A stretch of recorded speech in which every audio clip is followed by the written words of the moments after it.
Hello and welcome back to the True You podcast with Bill Tierney, results-oriented coach who comes from the heart and is very well trained in internal family systems. And me, Martin Kettlehut.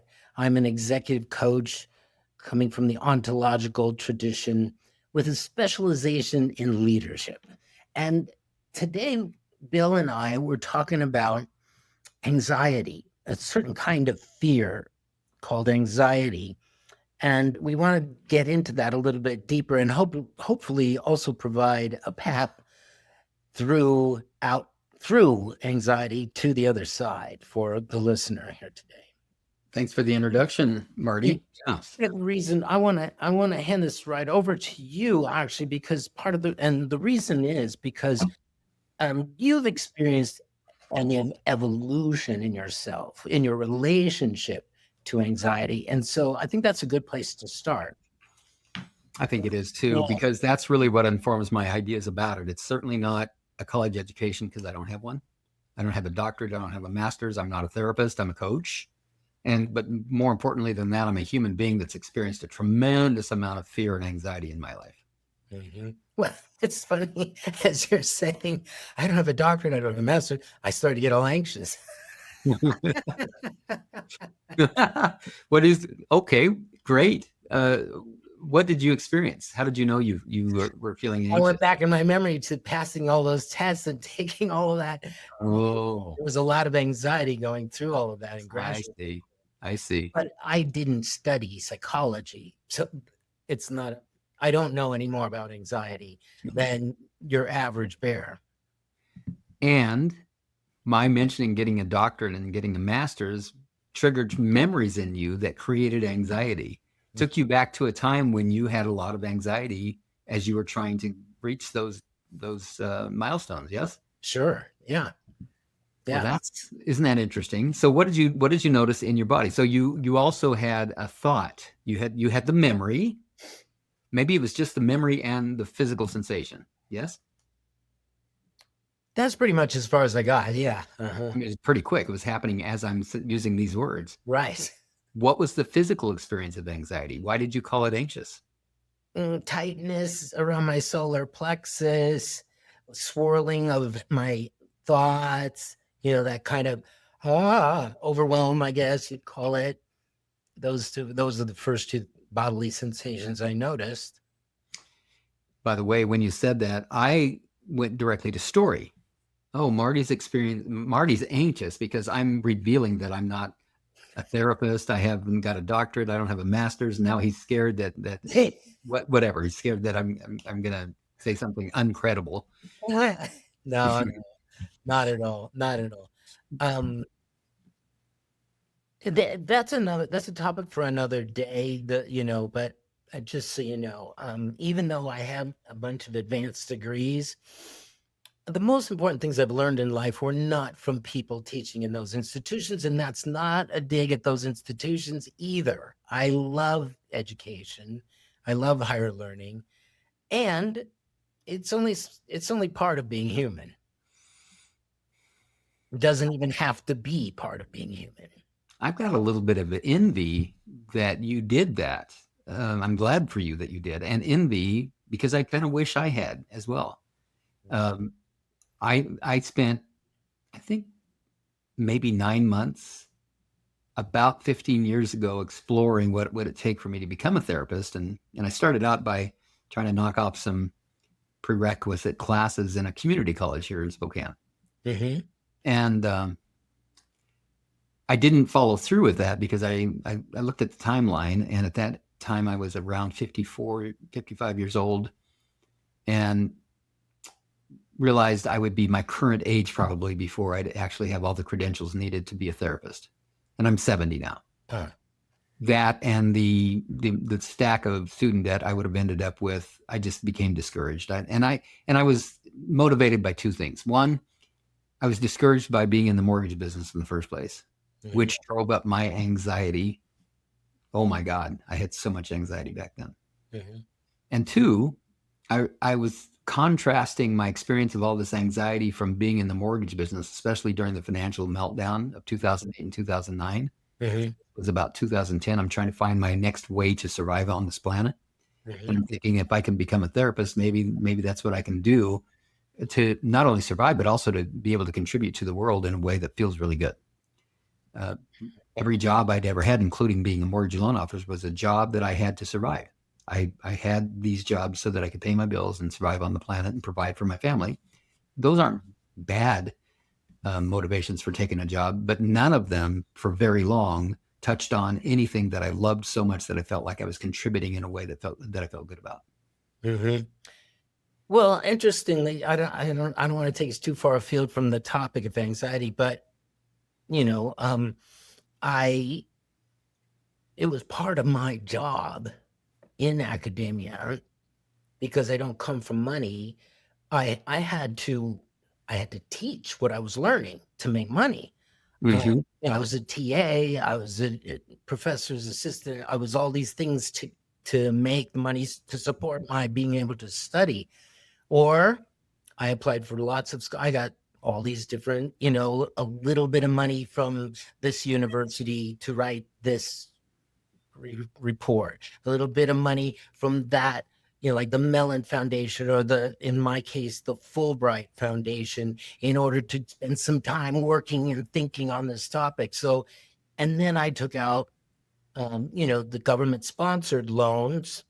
Um, so they were, the cheaper interest rate. And I've since paid all that off. But I had like lots of, and then I had a separate job, you know, working. I was the stage manager and librarian for the local symphony. So I got 4 different sources to help pay for all. It was a part-time job just to keep it all paid for. Mm-hmm. Yeah. Yeah. Well, I'm certainly not envious of that. what I do have some envy, and I don't mean envy in a way where like there's this jealousy or resentment or anything like that. I enjoyed that 9 months of exploration at the community college so much. I was always the oldest person in the class, always older than the professors, certainly older than the students, sometimes sitting next to an 18 or 19-year-old girl or boy that's fresh out of high school or maybe even still in high school. And interestingly, I expected to feel completely out of place, but I felt like I belonged. I mean, I loved the classes. I loved learning, and there certainly was a part of me that wished I could have continued, just to be learning something all the time. I'm a lifelong learner, at least starting at around the age of 27 when I got sober, and I've always enjoyed learning, but it's been for the most part self-directed. So this was great to have structured. A syllabus, to know what was expected of me, to know if I passed the milestones and reached the next level. And it was fun. Anyhow, all of that to say, I didn't get that education. You did. But what we have in common, well, we human beings have in common, is that we have the potential of experiencing anxiety. So go ahead. Well, that just popped a memory of when I did my they're called qualifying exams. Once you've done all the classes for a master's, then you take exams to see if you've got it all. And then that's like permission. Once you pass your qualifying exams, you're qualified to go on to do a PhD, write a dissertation. And I was so nervous, so anxious. Here we go. About taking my qualifying in my first master's degree in musicology, that I went to the school nurse or doctor, and I was like, what do I do? I need to pass, and I want to pass, and like I can't think straight when I let all the anxiety, when I feel all that anxiety, and she prescribed beta blockers. What do those do? They basically they quiet a lot of the she showed me the science of it. There are 4 waves, alpha, gamma, delta, and theta, that it helps quiet in your brain. those are the waves that are associated with all that fluttered thinking, like, oh my gosh, what do I do? Right, that constitutes anxiety. And I can't distinguish them and differentiate them thoroughly right now, but they all are related to that. And so when those are calm, you're sort of in you're able to really access your full capacity, your full thinking capacity. You're not preoccupied and distracted and all of that. It So sounds like the beta blockers calm your nervous system so that you're no longer in fight, flight, or freeze. Is that that's right. accurate? Exactly.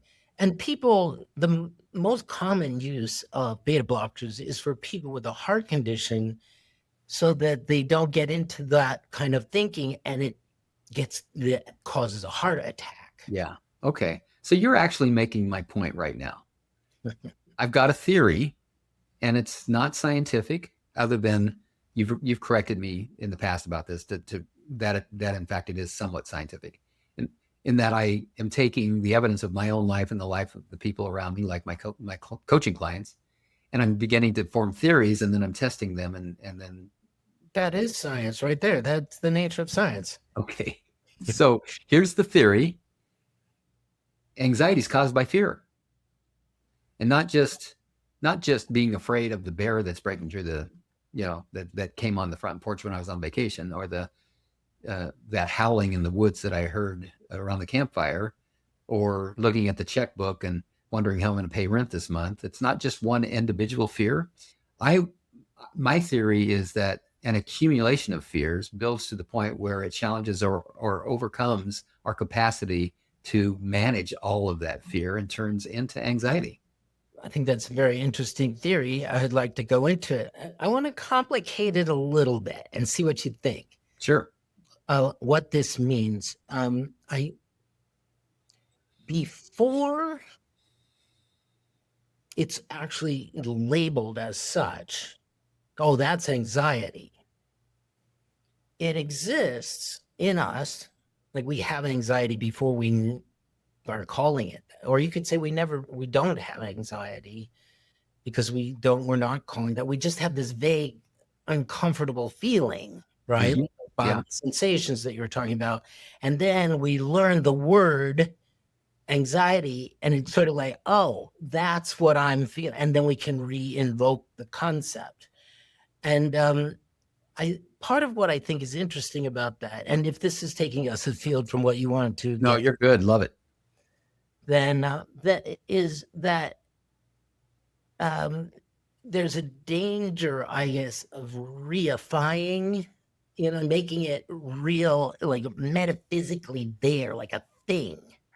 Mm-hmm. Right? Yeah.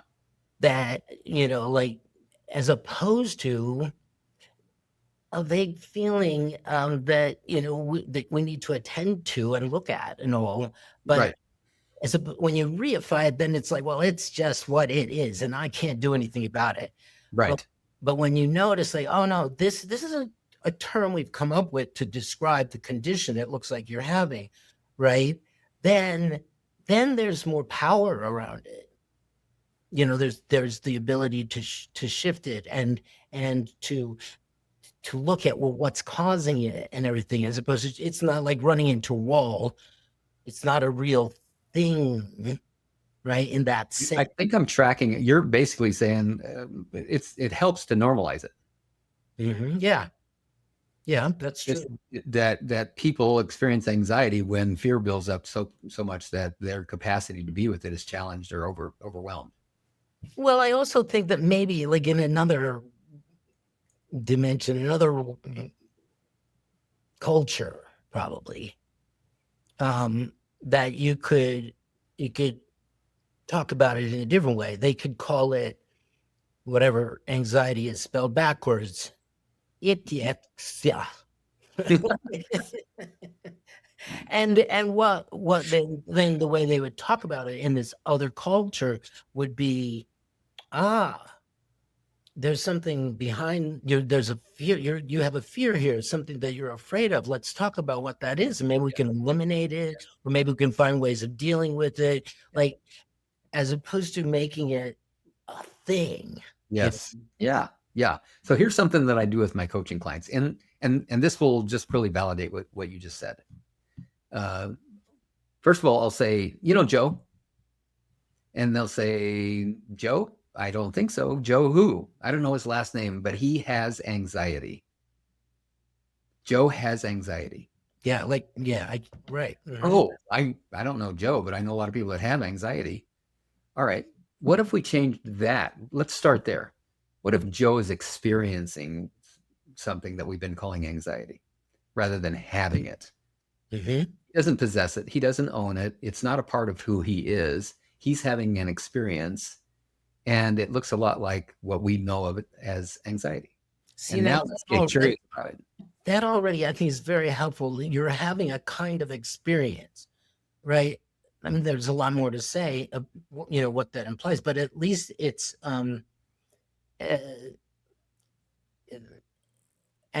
well, I happen to be reading this book, Experience and Nature, John Dewey.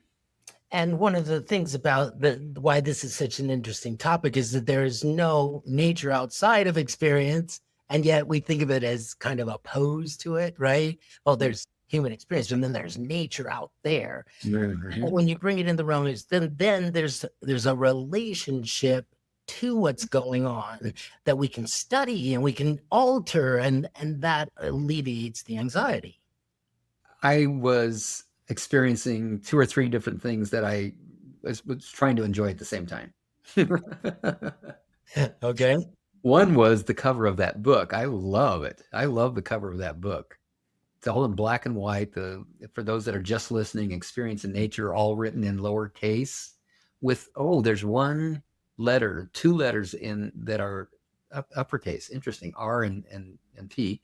And then in contrast to that is a white background and the author's name, John Dewey, all in black.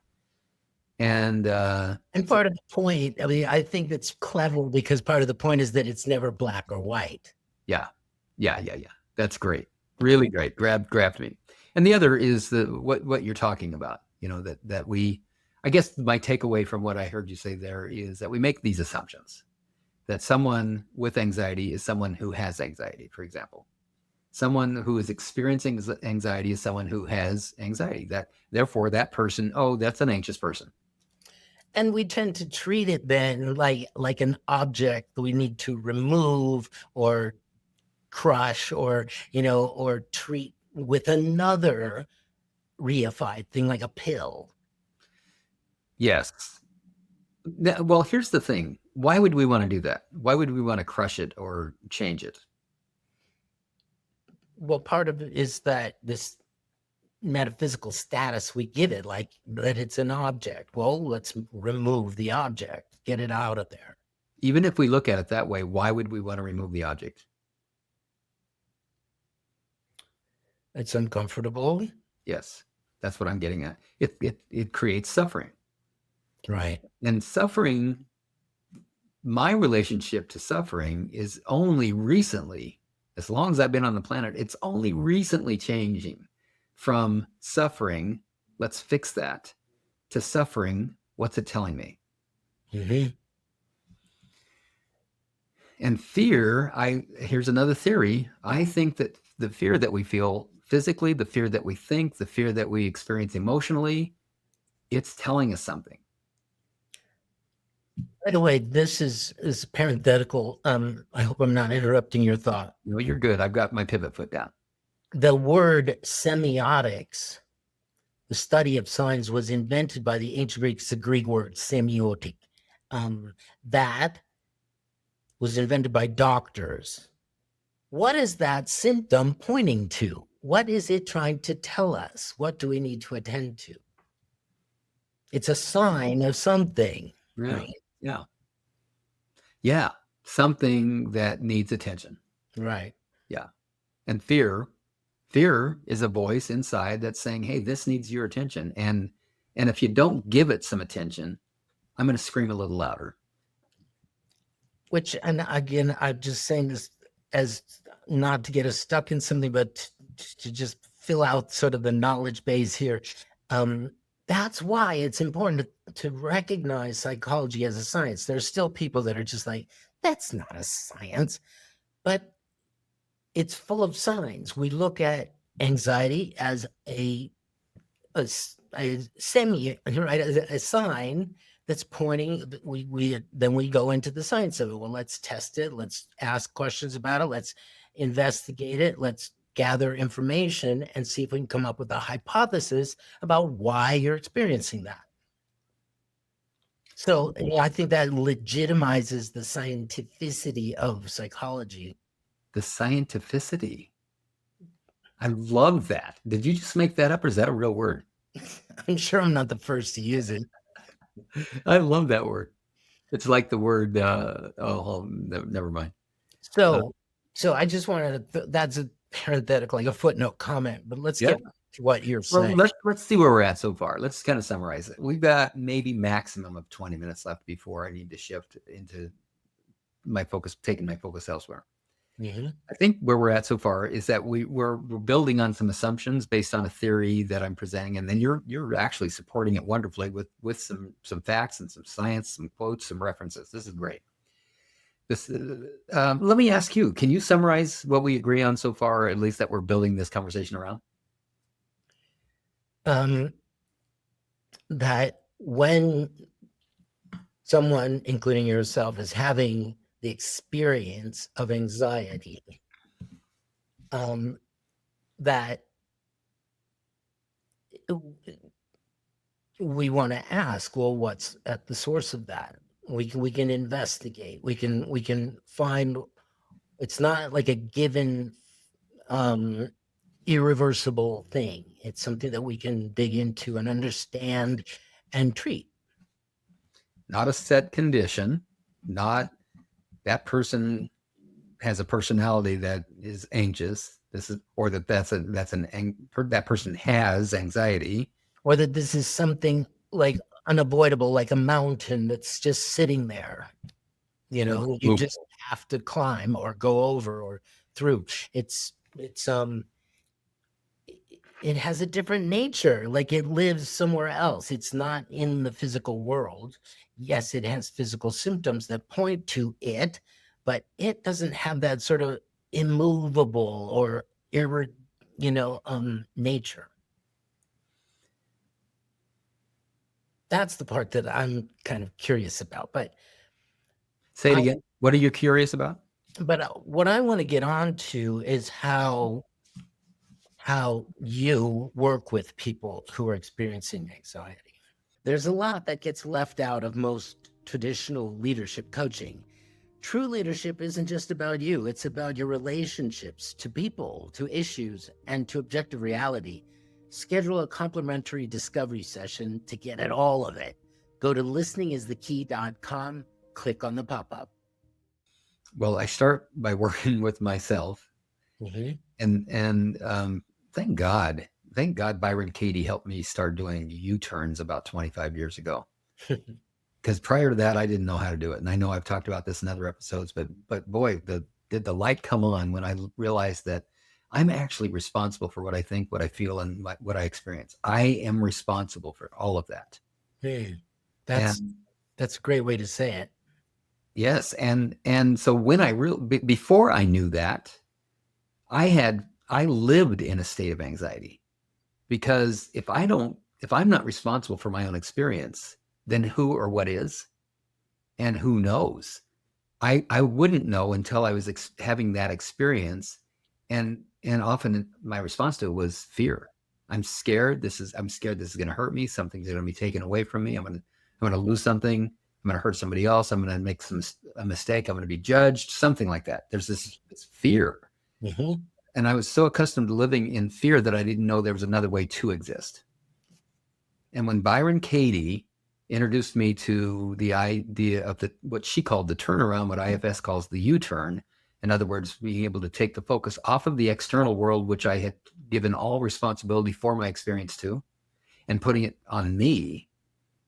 At first, I really resisted that. I was so invested in my story about how the world was hurting me or could hurt me.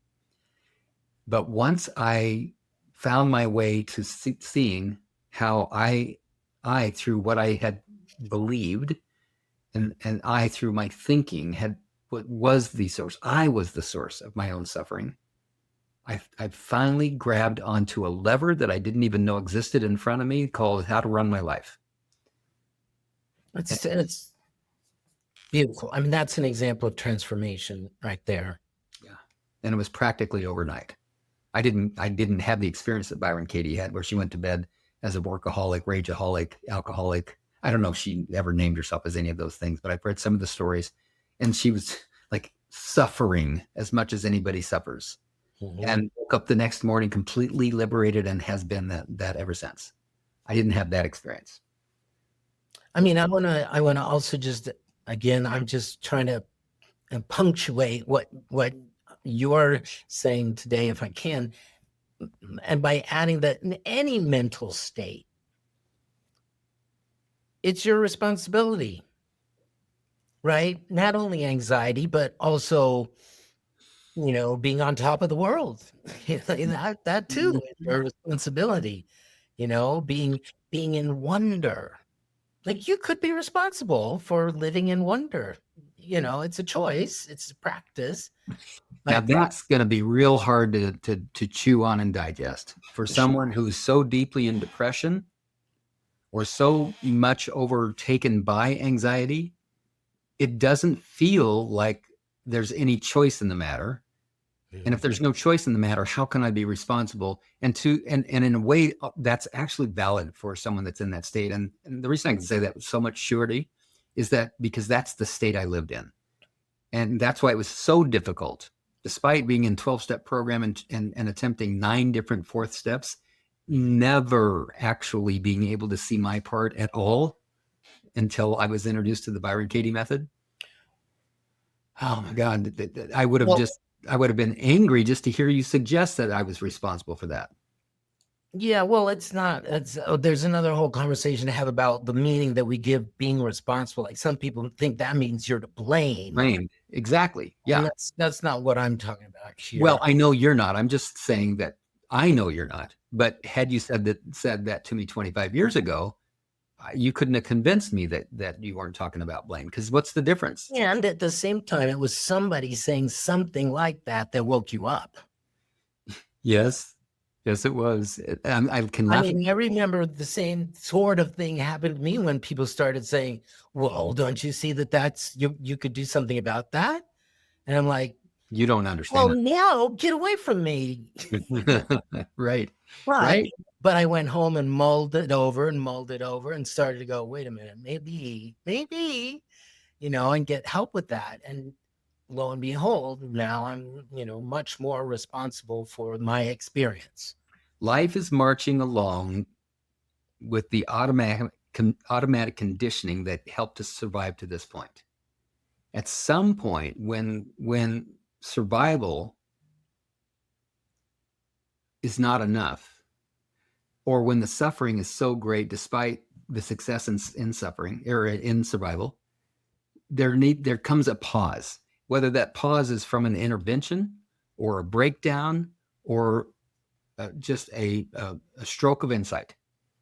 The pause precludes awareness, a change of mind, right? The consideration of a different concept, a different idea, and from that, transformation can grow. It can blossom, and it can turn a life around. And I can say that again with all this confidence because that's exactly what happened with me. Yeah, I think another way that it happens, and maybe this is included in what you just said, is that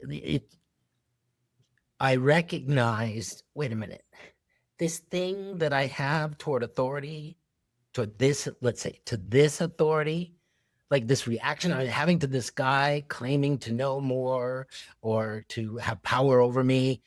I had that with this person over here in this context too. And I'm afraid of living or work, being with that person because it might bring that up again. Like, wait, there's a repetition here going on. Like, maybe the common denominator is me. Yeah. And that's another way I think that we come to have the breakthrough is we start to recognize the same phenomenon in different contexts. facing that unworkability is terrifying if you don't have a path to continue in that direction, which is why I avoided it for years. Mm-hmm. If this unworkability, if I slow down long enough and recognize that my life is unworkable as it is, then I better have a solution, or else I'm just stuck in helpless suffering. Mm-hmm. I'm stuck having to accept that my life is unworkable and there's nothing I can do about it. Right. That's exactly why, that's why I have this reaction to reifying it. Mm-hmm. That just means you're stuck with it. Like it's like a boulder that landed in your living room. So let's talk in these last 7 minutes, 7 to 12 minutes, about what to do about it. Mm-hmm. Let's, if someone's listening and they're in that place, I doubt that anybody listening to this podcast would actually be in that place, but maybe you're in a place, if you're listening, where you just feel like life is happening to me and you just don't understand. Or from a place of depression, like I cannot get myself out of this deep, deep, dark hole, or out of anxiety. Like I cannot pull myself off of the ceiling. Yeah. Life is just too terrifying and scary for me. And just as an introduction to that conversation, look, we've both been there. Mm-hmm. We have both been there. And I've been in both directions, deep, deep, dark holes, and can't peel myself off the ceiling. I'm just so scared. Mm-hmm. So let's take the latter. Let's look at anxiety. One of the first things I believe that needs to happen in order to begin to peel myself off the ceiling, to come down from anxiety, is to get present. And the best way I know to do that is to focus on something physical. Breath is wonderful. Just slowing down. If I can't sit down, keep moving, but notice my breath. Mm-hmm. And once I start noticing my breath, I might notice I can sit down. And then once I sit down, I might notice that I'm grounded to the earth and that I'm actually being supported without me doing anything about it. And now my system is beginning to calm a little bit. And as it calms, if I pay attention to the evidence that it's calming, it calms even more. Mm-hmm. Because I'm in this present moment. That's step one. Pause and do whatever you need to focus on this present moment.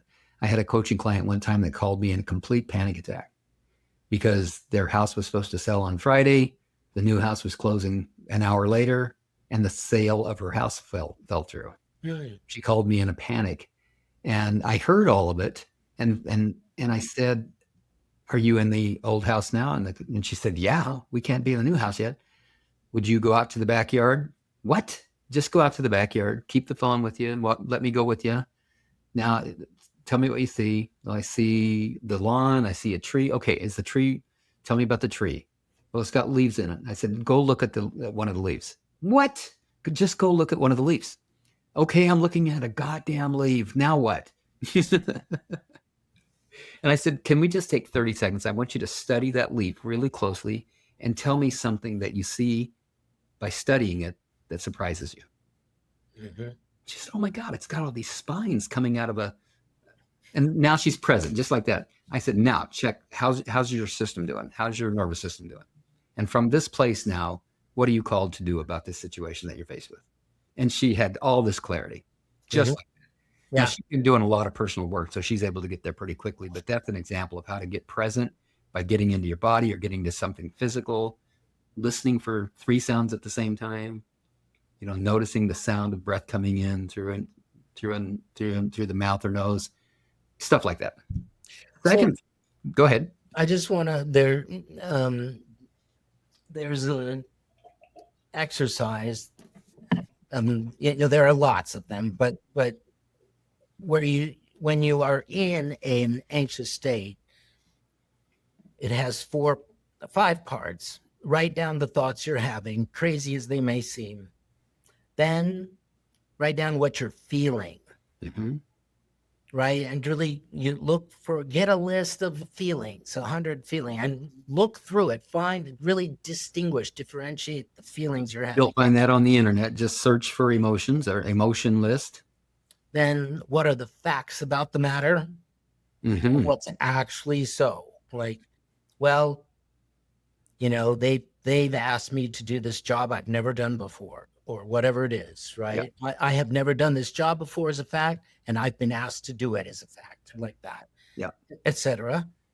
And this is the part that I want to bring out, because I agree with you that moment of presence, that's prerequisite to anything else. And I want to add the next pieces, once you've got your thoughts, emotions, and facts in place now, before taking any action, what are you committed to? Like, who do you want to be in the matter? If not anxious, then who do you want to be in the matter? It might be some reliable way of being, like, kind, that you've always known. I can identify with, I can find what the kind thing is to do. I'm going to fall back on kindness, right? Or it might be something you invent in the moment, like, well, actually, what would be good to be in this moment is flexible. Okay, maybe I can do this job that they've asked me to do, even though I've never done it before. Or courage. Courage, exactly. You invent, it could be a way of being that you've been committed to in the past, or it could be something you invent for this occasion. And then, and only then, would you be able to really think about what the appropriate action to take is. Well, Marty, that's beautiful and very, very aligned with what I do with my clients. Very similar to what I do with my clients. Now, what that'll do is bring you out of a state of anxiety and into a state of presence, a state of workability, and a state of what IFS calls self-energy. Mm-hmm. However, that is temporary most of the time. So there's more work to do. That's a better life, but it does require ongoing input, effort, and investment to keep managing the fears when they come up. Yes. And hopefully do that, get so good at that you begin to enjoy what it feels like to not have all those fears, so that when you begin to have them, you're more motivated to take action earlier before it turns into full-blown anxiety. Guaranteed, though, right? You will enjoy that more. Of course. I remember in 12-step, I used to say, the reason I do all this work, I still say it sometimes. Here I am saying it again. The reason I do all this work is because I'm kind of a suffering wussy now. I don't have much tolerance for suffering anymore now that I know what it feels like to not suffer. So as soon as I begin to suffer, I'm wanting to do that U-turn. Yeah. I wanted to go inside and see, what is it about my thinking? What is it about my expectations? What is it that's going on that I am now suffering? And what is this suffering trying to tell me? What is the fear trying to tell me? And now that leads me to the more permanent work. And just let me acknowledge you quickly before you go on to that. I love that one of the things that we can say you are is unwilling to suffer.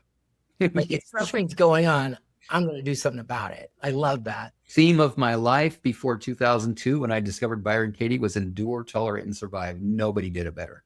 Mm-hmm. Yeah. Thank you for that acknowledgement. So I just really want to suggest, if you're not familiar with the internal family systems model, that you do some reading. There's some great books. Richard Schwartz, the creator of the internal family systems model, wrote No Bad Parts, the internal family systems therapy books. There's a couple of editions for that. Go for the second edition if you get that one. You Are the One You've Been Waiting For. If you're in relationship and you're suffering, great book for that. And watch some videos and learn about the IFS model and how it is that you're made up of parts. Many of these parts trying to protect you from things that happened in the past as if they're going to happen again now. And that gets so involved in your present life because the past was unresolved that they accidentally go about recreating that past so that you get to experience it again because you're so equipped for it. You're not really equipped for not suffering. It took me a long time to get trained to live a life absent of suffering. Now, I still suffer, but not for long. I really, as I just mentioned, get that dedicated. And the tool that I use always now, internal family systems. I saw a beautiful, I guess it's a kind of meme, a photograph today on Instagram. Somebody was circling around. The first picture shows a dad and his Down syndrome child. You can always recognize that by, the shape of the face and all things like that. And it talked about how, they suffered over this in various ways. And then they suffered, especially when this Down syndrome child said he wanted to have a child. And it just complicated things like, oh gosh, it was hard for the family. And then there's another picture sitting right next to it, which is, a middle-aged, handsome guy who's got his arm around his Down syndrome dad, who's about 60 now. That little baby of the Down syndrome child that grew up to be a perfectly normal, healthy child is now taking care of his older dad. Isn't that beautiful? I can hear it in your voice that you're really moved by it. I saw the same photos and the same article. And the thing that I loved about what he said, the Down syndrome dad said, when they told him you can't have kids, he said, I don't know a lot of things, but I know how to love. Yes. I didn't want to say that because it would make me cry. Yeah. Marty. So, that guy dealt with suffering in a beautiful way. All right. What a wonderful conversation this has been. I wish we could continue, and I need to prepare for the next thing. Have fun. I will. And thank you again for this conversation. Take care. Thank you. We appreciate who you are, that you would be listening to this podcast, and want to acknowledge all those parts of you that yearn for the experience of the true you. If you like this episode, click like, share it with others, and be sure to subscribe. Listen again next week for the newest episode. Check show notes for a transcript and a link to resources, including a link to let us know if you'd like to be a guest on our podcast. Thank you for listening and going on this journey with us back to the true you.